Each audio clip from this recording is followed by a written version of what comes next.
कैसे शिक्षा मिलती है।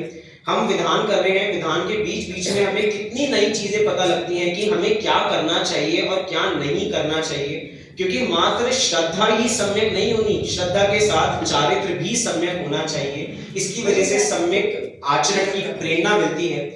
ये पर्व स्वभाव की ओर लेके जाते हैं। बाकी कोई मित्र हमें मिल जाए तो कोई हमें पिक्चर की ओर ले जाएगा, कोई हमें घुमाने ले जाएगा। अभी होली का समय चल रहा है ना, बहुत सारे लोग छुट्टियां मनाने के लिए पहाड़ों पर गए हुए हैं, तो कोई किसी ओर लेके जाएगा, कोई किसी ओर लेके जाएगा। लेकिन ये पर्व कैसे हैं जो हमें अपने स्वभाव की तरफ लेकर आते हैं। चौथा बिंदु, ये पर्व वीतरागता के पोषक है और सबसे मेन जो भेद विज्ञान कर है कि जीव जुदा पुद्गल जुदा, यही तत्व को सार।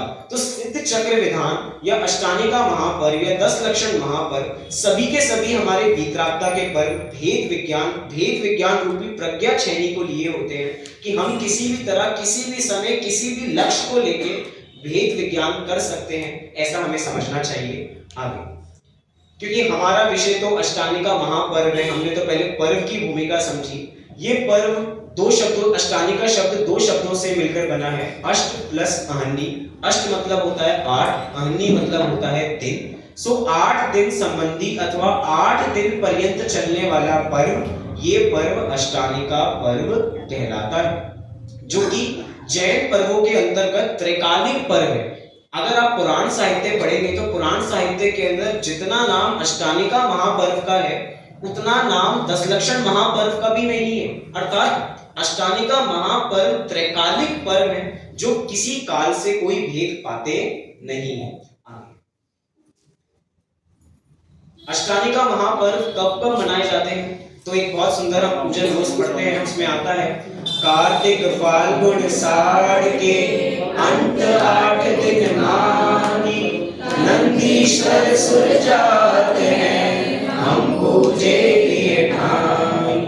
ये पर्व साल में 3 बार मनाया जाता है, कार्तिक, फाल्गुन और आषाढ़। छोटा सा प्रश्न कि हम कौन से पर्व मना रहे हैं अभी?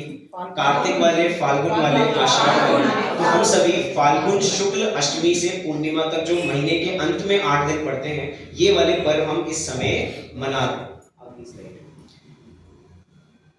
अब हम ये विधान कर रहे हैं क्योंकि सिद्ध चक्र विधान ही अष्टानिका पर्व पे मुख्य हो जाता है, क्योंकि नंदीश्वर दीप की चर्चा भी आगे आएगी कि जो हमारे देवता हैं, जो देव हैं, वो नंदीश्वर दीप जाके इसकी सिद्धों की अर्चना करते हैं, हम यहीं से करते हैं।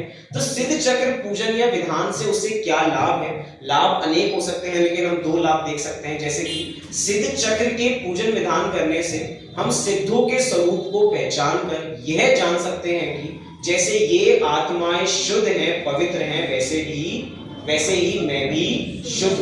हम एक गाथा पढ़ते हैं, अरहंत सिद्धाचार्य पाठक साधु है परमेष्टिपण, सब आत्मा की अवस्थाएं आत्मा ही है शरण।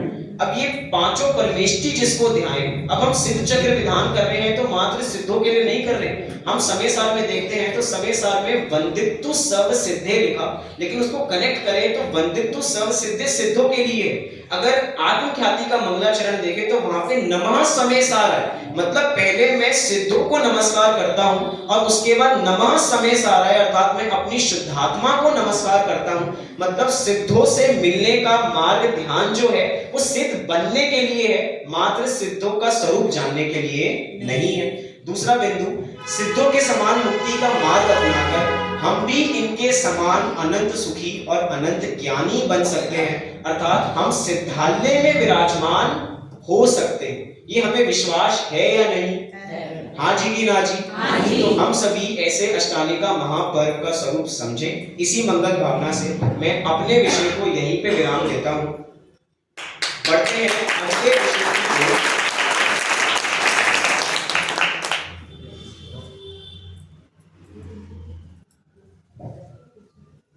बढ़ते हैं अगले विषय की ओर। हम देखते हैं कि हम में इतनी शक्ति नहीं है जाने की, लेकिन जो देवगण हैं वो नंदीश्वर दीप 8वें दीप जाके वहां पर वंदना करते हैं, 8 दिन तक वहां पे पूजा अर्चना करते हैं। तो ये नंदीश्वर दीप का आखिर स्वरूप कैसा होता है, उस विषय के ऊपर प्रकाश डालने के लिए मैं पंडित प्रांजल जी शास्त्री को आमंत्रित करता हूँ। वे आए और इस विषय में थोड़ा